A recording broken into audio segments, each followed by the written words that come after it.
आप सुन रहे हैं हेमंत दा की कहानियाँ।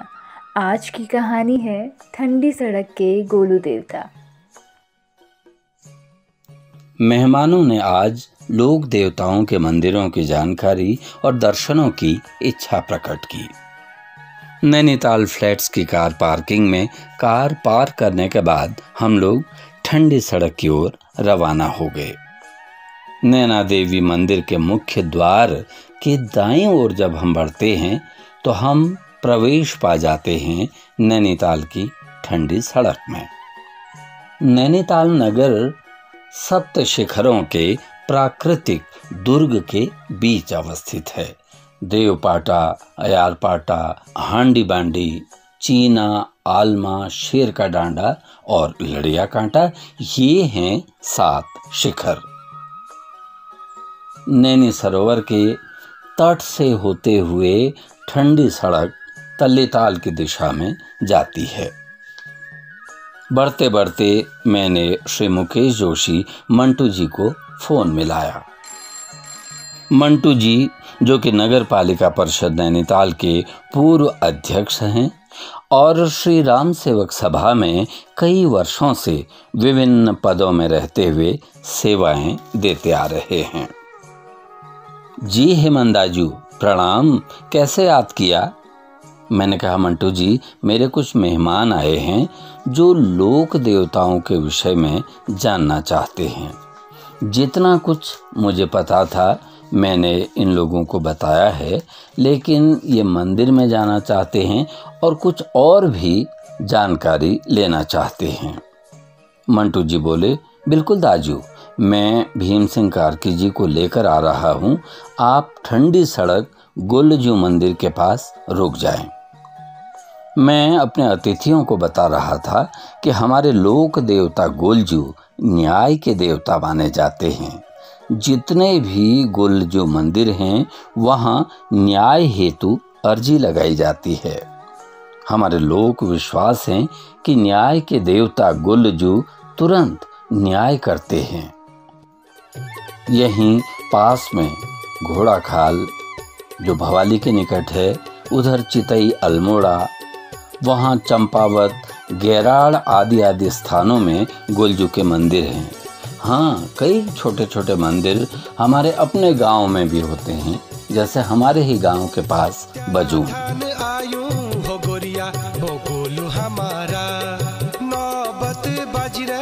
बाजी रही ढोल नगारा,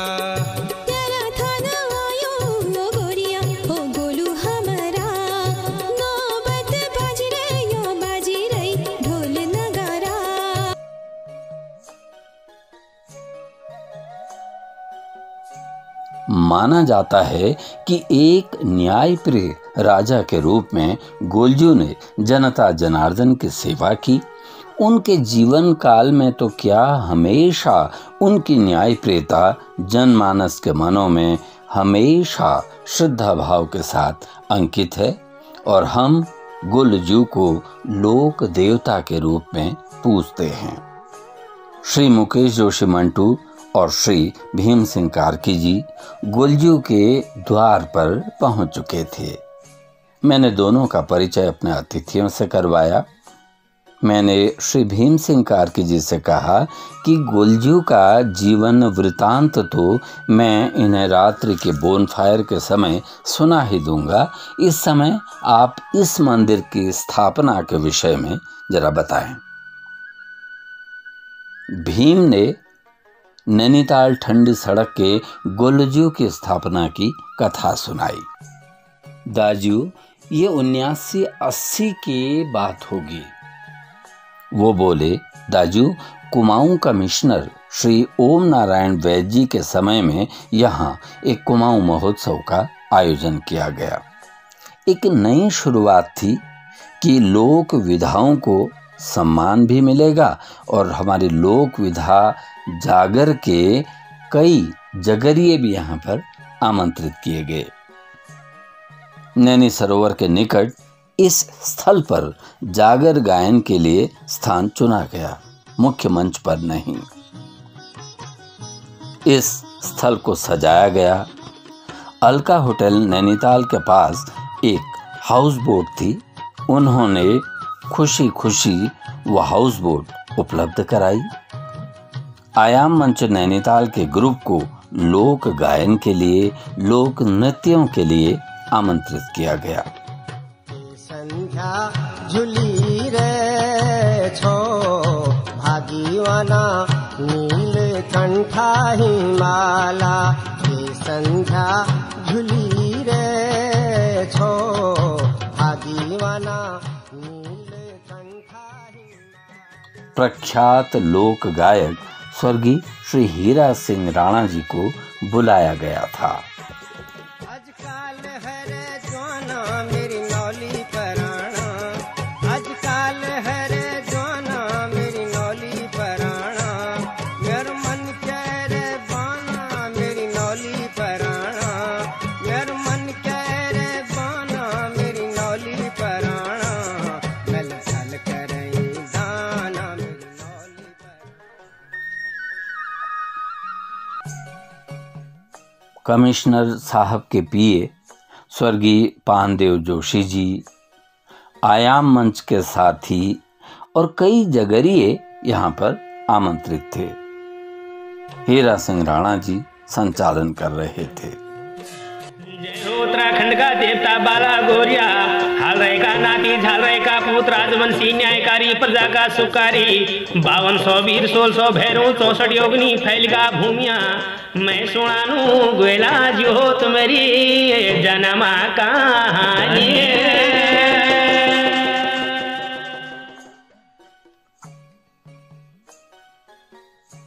इस जागर के कंपनों से पानदेव जोशी जी और कई अन्य, जिनमें उमेश जोशी जी, ये सभी नाचने लगे, यानी इनके शरीर में कंपन होने लगा।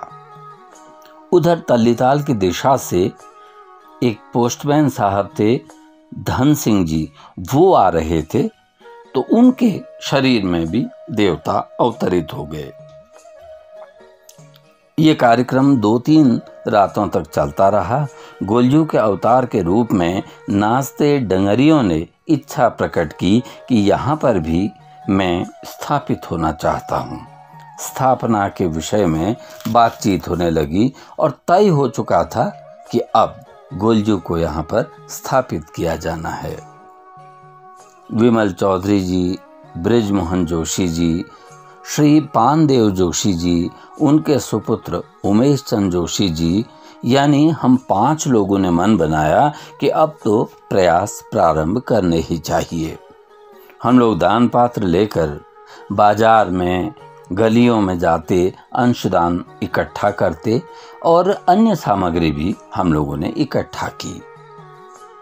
एक छोटा सा मंदिर बनाने की बात हुई। गुरु लोगों ने कहा कि जागर का आयोजन भी होगा और यहीं पर 7 दिन तक रहना होगा तुम लोगों को। अन्य डंगरिए भी बुलाए गए, जिनमें श्री दीवान सिंह जी, श्री भगवान सिंह जी आदि आदि थे। हम युवा लोग 7 दिन 7 रात यहाँ पर रहे। मुझे याद आता है स्वर्गीय लक्ष्मण सिंह मामू जी भी हमारे साथ थे। फिर तय हुआ कि घोड़ाखाल गोलजू के मंदिर से दीप लाया जाएगा जो यहाँ पर स्थापित होगा, लेकिन घोड़ाखाल से वो दिया लेकर हमें पैदल आना होगा। दिया लाया गया, स्थापित किया गया और अब आवश्यकता थी गोलजू के मूर्ति की स्थापना की। गीत और नाटक प्रभाग में कार्यरत श्री मोहन सिंह जी ने मूर्तिकार के रूप में सहमति प्रदान की। हाँ दाजू, वो भुवन बवाड़ी जी है ना, सब्जी वाले, पहले वो बांके मैंसन में रहते थे। उन्होंने अपना घर उपलब्ध करवाया, वहाँ पर मूर्ति का निर्माण हुआ और आप सभी देखेंगे कि मंदिर में एक लिंग रूप भी है और एक मूर्ति रूप में गोलजू विराजमान है। पारुल ने पूछा, वहाँ पर तो हनुमान जी, काली माँ भी विराजमान हैं। भीम बोले, मैंने कहा ना, तल्लीताल से पंत जी आए, जागर में उन्होंने प्रतिभाग किया तो उनके शरीर में काली माँ अवतरित हुई। उमेश जोशी जी पानदेव जी के शरीर में हनुमान जी अवतरित हो गए और गुलजू के डंगरिये तो आमंत्रित थे ही थे, इसलिए ये सभी मूर्तियां स्थापित की गई हैं। फिर श्री पानदेव जी की मदद से सोसाइटी एक्ट में इस संस्था का रजिस्ट्रेशन हुआ। आज कई गोलजू भक्त इस मंदिर में स्वेच्छा से आते हैं और गोलजू के प्रति सेवा समर्पित करते हैं। शाम घिर आई थी, गोलजू के भजन सुनाई देने लगे थे। शायद आरती प्रारंभ हो चुकी थी और मैं अपने गांव आने तक उन्हें गोलजू का जीवन वृतांत सुना रहा था। प्रभु जय गोलू स्वामी, सदा कृपा बरसाना, सदा कृपा बरसाना, हे अंतर्यामी, ओम जय गोलू स्वामी।